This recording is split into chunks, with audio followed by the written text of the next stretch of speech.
Tonight in the garage working on my 1991 Nissan Pulsar GTi-R. Progress is coming along here. What we're going to do today is, I think we're going to clear coat the brakes. You can see like the blue, pretty decent match there. We're going to clear these with like some chemical resistant clear. We are going to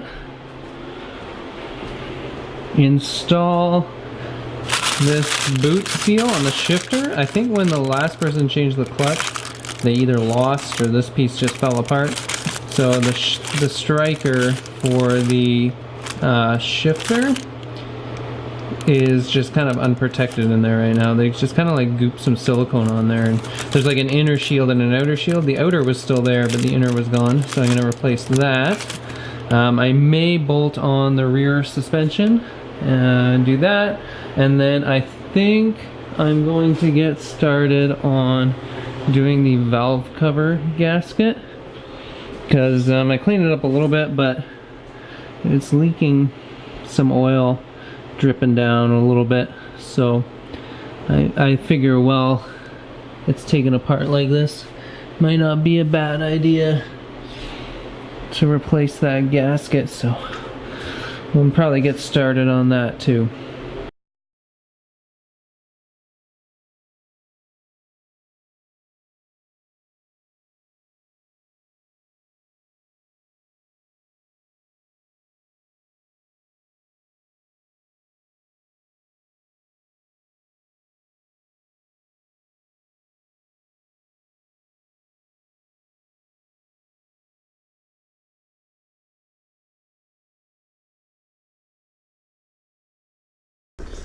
What I'm looking at here is this guy right here. So I just had like this outer boot here, and the inner boot is gone, so I have to, there's like a pin right here I have to knock out, and then I can separate these two and slide that boot on. Wow, that was a pain in the butt. Holy monkey, after I got the pins out there, after like a lot of hammering and sacrificing some crappy screwdrivers that I'm never going to use for their actual purpose, I was able to get the this assembly off this rod so I can clean this up. So you'll know this seal is on properly when you can just spin it. And it just spins, because that's how you know it's seated in here. It's a very difficult piece to seat properly. It's really tight up around the top. It just doesn't want to pop in. It's got kind of a lip on the rubber on the inside, and it kind of goes over and around and clamps down onto this flared piece here. The leaf goes on this way.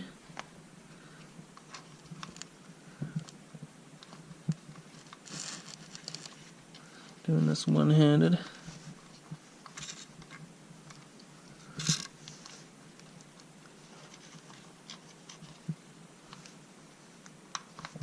I think like this. And now I can put this guy back on. And then this piece comes up and fits into this channel, and I think this is like a grease port. You can squirt some grease in here.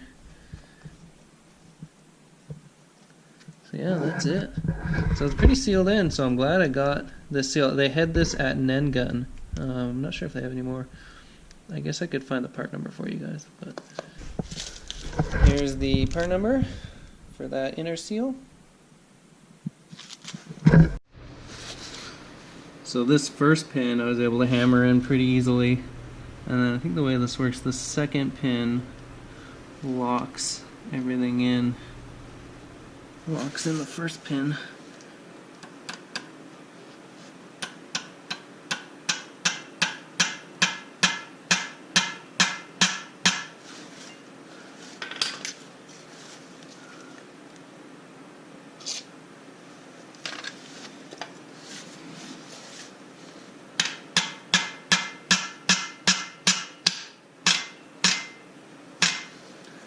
just like that.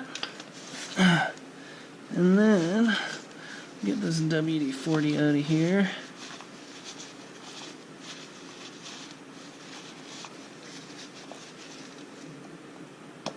Slide that up over there. Boom, look at that. That's way better than it was before. They had just like glued this piece like into here, and there's a bunch of hard glue like stuck in there that I had to chip away at, so that is the job done right there. Probably what I'll do is I'll fill this up with grease, and then you can kind of rotate this around so the grease doesn't all fall out.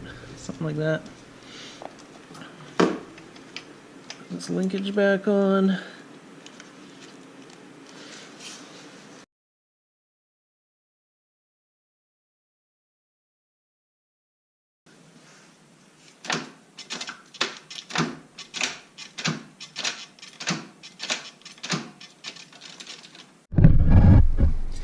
For adjusting the ride height of these shocks, it's just a simple matter of loosening this, and then you can move this whole mounting point up and down. So you get some keys. Looks like it's probably the smaller key.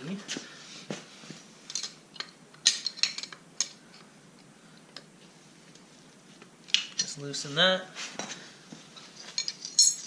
And then you lengthen the shock just by turning this. And probably what I'm going to do is, since I will be driving this in the winter a little bit, probably going to take this all the way off and put some grease on there and then put it back on. That's what I did with my old system. Alright, so I've got roughly the same unsprung travel on these, about 20 inches. Still have good thread engagement here, so that's good. And it's just a good place to start. So once I lower the car down, we can kind of adjust it a little bit farther from there. Okay, so and I'd recommend pretty much once a year I break all these lock rings free and just give them some more grease and everything, because they'll just seize up over time if you just leave them. These threads will fill with dirt, so maybe get like a pressure washer and just spray the dirt out of the threads. Be careful not to spray water in this area, and then get everything moving again. You don't want to wait like 4 years and then go to try to adjust your suspension, because chances are these guys are not going to move. It'll only go one way. The spacing of these studs will only let you install this one way.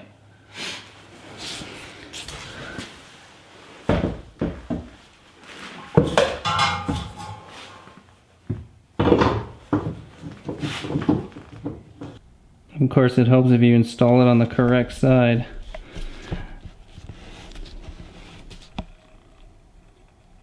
Right rear.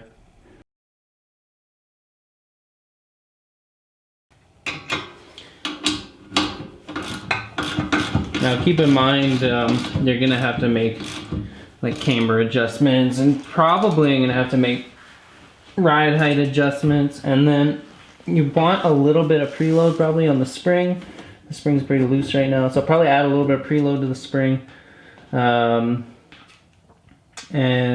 Just once I get it sitting on the ground, we'll kind of see how it sits. So there's going to be obviously some stuff that I'm going to need to do to it to get it ready to even go to the alignment shop. Alright, that's everything for today. It's pretty successful. What do? We got that striker seal installed, and getting that pin out, man, that took like almost all night. So that ate into any time I had to get started on the valve cover. So I didn't get started on that, but did get that boot put on, so that was good. And we cleared these brake calipers, so when I get back from work this week, these will be all hardened up, and then I can install those. So those are all cleared up. We got the rear coilovers installed as well. They're just kind of sitting in place for now, and then we'll modify them as need be. And that was it for today. So there's the rest of the exhaust, just waiting to go in.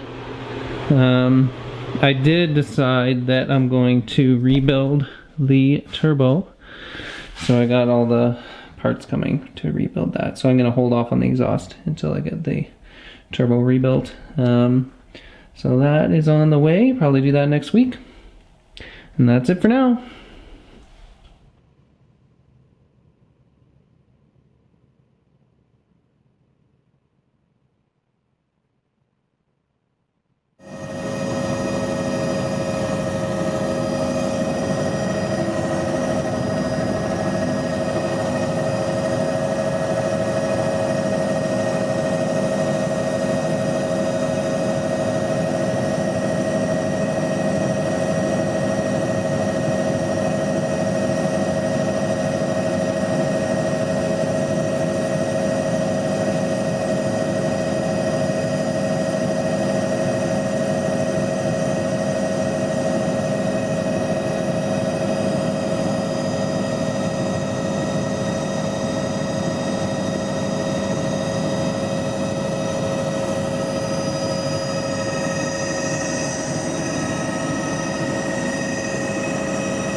Jeez.